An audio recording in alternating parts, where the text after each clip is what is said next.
Well, what do you suppose today is? Well, today is the day I'm painting this baseboard out here. And this is how I'm going to do it, right like this. I've got my paint tray, and I like to use the paint tray because then I can dip just a little bit in there with my paintbrush. See, I only got from here to there so far because I've already done the base. I've done this little section here, this little section. I've done in the closet. And then before I started, well, actually after I did the closet, I thought, wait a minute, I should go around the existing baseboard and hit any areas where when we sanded, we got down to bare wood, or if there was any black marks, or if there was any little imperfections, I could go around there and put a little bit of paint with my paintbrush, and I've already done it. That way it's all drying. I started up there because I knew I was gonna start up there, and then I was gonna go on that wall there, and then this direction. So that's how I did when I started, just covering up the dirt, not dirty marks, but black marks and stuff. I cleaned it, I sanded it, I wiped it down and all that, and still there were some marks on it.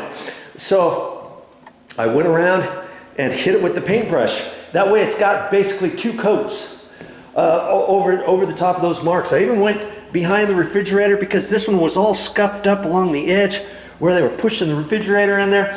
And I thought, what the heck, I might as well do it anyways. And I even went inside that little closet there. Of course I went in the bathroom, and it's, you know, I took the lights down to do all the painting, so I did have my construction light, plugged that in, got all that taken care of, went around that way, zip, zap, zoom, and I'm ready again. I just finished that area. I didn't want to make a little video of that because it was kind of in the corner, but I'm going to start right here, and you know, just get your handy dandy craft paper out. Of course, I've got my bucket here with a little water in it. My sponge, look at this, my sponge is still dry because I haven't hit the flooring. And as you will remember, on this particular floor, because it's the vinyl planking, we're going to put a 1/4 round trim at the bottom, and I haven't decided yet whether or not I'm going to use 5/8 or 3/4. Did you know they have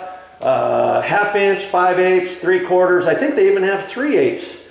And but there's certain areas. I was thinking I'm going to use 5/8 for sure, but there's certain areas where the base is up kind of high off the floor, like over in here. The gap is a little bit high because this area had carpet with pad, and we took that out. We decided to use this. Now from this section back that way was oak hardwood planking flooring, and so the baseboard is not up as high off the ground as it is over here. So later on, you and we're going to make the decision whether or not to use 5/8 or 3/4. But either way, as long as I get the paint down next to the baseboard, down next to the floor, if I get it down there a 1/4 inch, let's say, from the floor, does it make sense that I don't necessarily have to cut the baseboard in exactly down to the floor, do I? Because there's a gap there. And because I know at least I'll use at least 5/8 or 3/4 1/4 round. So if that is up off the floor, 1/4 inch, 3/8, whatever, as long as I'm down, as long as I'm within a 1/4 inch from the floor, I should be okay, shouldn't I? Okay, so that's what I'm doing. And then, you know, if I do hit the floor, if I hit the floor with paint, as long as it's from here within a 1/2 inch of the floor or of the baseboard, my 1/4 round is going to be at least 5/8, so it's going to stick out even further. I don't even have to necessarily wipe it off the floor. If I get some on the floor, if it's up close to the baseboards, you see what I'm saying? So it's going to make it easy greasy. And I'm just going to start right here. And man, there's a little bit of light coming in from down there. Maybe I can run it about there. How about like that? It's taking the flash mark off of there. And I'm just doing the baseboard right now. So I'm still going to be doing the door frames, but I'm doing the baseboard first. and so I'm only concentrating on the baseboard. I'm gonna see if you can see me dipping into this container. It's just my throwaway tray, and see, I can just grab a little bit, and I don't care if I get it on the wall, remember? Because I haven't cut in the walls yet. First things first, do the baseboard, do the door jambs, and I'm gonna end up doing the door jambs with a different paintbrush, I think. So I'm only concentrating on the baseboard right now. Okay, see, all I have to do is grab a little bit, and I'm just gonna extend this out just a little. I want to make sure I get that little inside corner there. Get that. Okay. Get that blended in, and then I want to keep dipping it in there and getting some paint on there. I don't want to get it out too far. See, once I put it on sideways and I get it down there within a 1/4 inch or so of the floor, then I'm going to go back flat. You go back flat, you'll see that it's going to cover, because white semi-gloss paint, or any semi-gloss paint, is going to have a tendency to slide off of whatever's there before. And they had white semi-gloss paint from before, years ago, probably 15 years ago, when they built the condo. That's probably never been painted since then. And when you put semi-gloss on, it's going to slide. You'll see when you cut it in, you're basically you're going to drag off some of the finished paint over the top. That's why you have to do it flat afterwards. Okay, once I got that little section, I'm just going to go back on that and hit that. Okay, so far so good. Just dip. I want to make sure you can see me dipping in there. I think, yeah, you can. Okay. Every time I get down on my hands and knees, my nose starts running. I don't know what's going on with that. Okay, so now I'm going to extend the top, and I'm just going to go maybe 1.5 feet or so. That's it. And I want to make sure I get that whole top edge. And I want it to get up on the wall just a hair, okay? Because that'll tell me that I've got it all cut in, okay? Now I can see where I stopped right there. So I'm just gonna dip a little bit of that. I'm just concentrating on the top OG trim for right now, okay? Now I can take a nice little bit and see how I can get it on there. And then I go back, load it back up my paintbrush, and then now I can cut it in. And like I said, I'm going down to about to a 1/4 inch. Here's a little nib of hair or something, so I just get that off. Now I go back and forth flat, and where it transitioned into here, I just kind of lift up like that. Okay, like that. Now I can clean that up right there. I'm going to do a little bit more. And I think I'm going to leave the camera right where you're at. Yeah, you can see that. Okay? It's as easy as this. You don't have to pay somebody else. You don't have to pay somebody else to do your painting. Okay? Do I like to paint? No, I don't like to paint. I'm getting sick painting. I've been painting in this condo for about 3 weeks. 2.5, 3 weeks now. I just want to be done. I'm not a professional painter, but when I get done, it's going to look like a professional painted it. Okay, see how I get it on like that. I've even got a line there, but now I can grab it with my brush. I don't have as much on the tip. Now I can go back and cut it in. And I'm just getting it close to the craft paper. Now I'm flattening it out.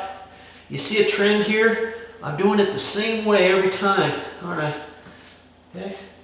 I just kind of go back on that in case the paint has a slight ridge on there.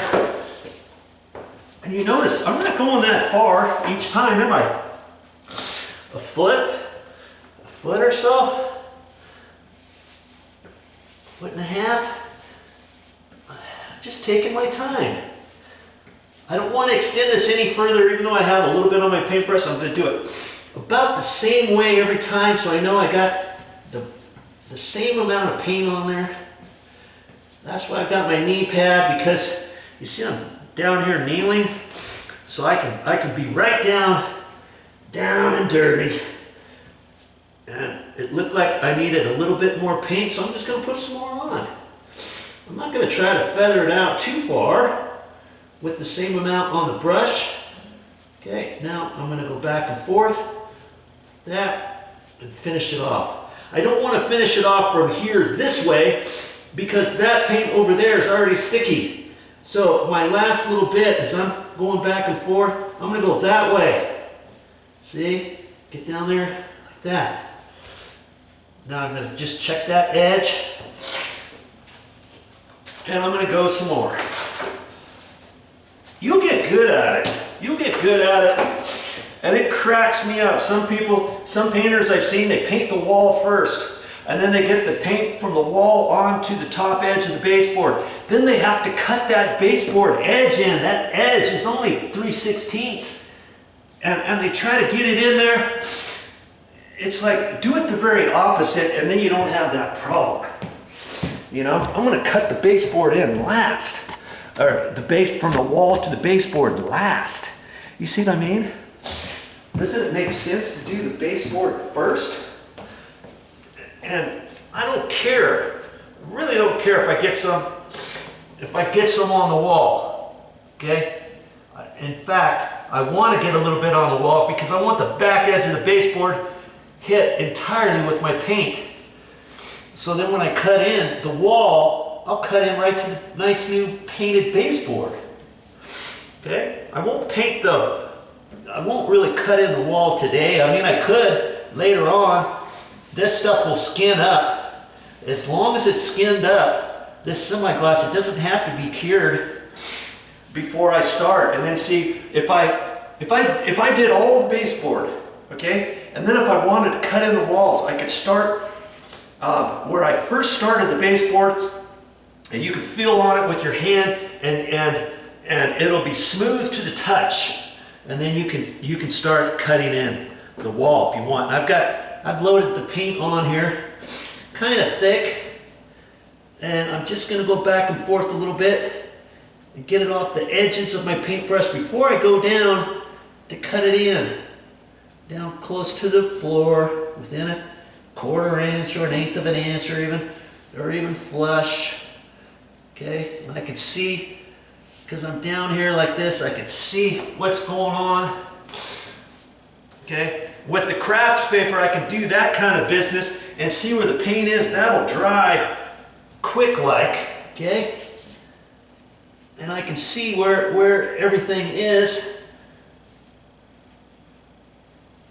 And then I can go whew, like that. As long as you do it soon enough, that's going to blend in with the rest of your paint. If I were to try to go over this and touch this up right now, I couldn't, because this is sticky. It's sticky to the touch. That's why when you keep going, you gotta keep going and do the whole wall as you're going. You don't really want to stop now and take a break. Take a break when you're done with one section of the wall, okay?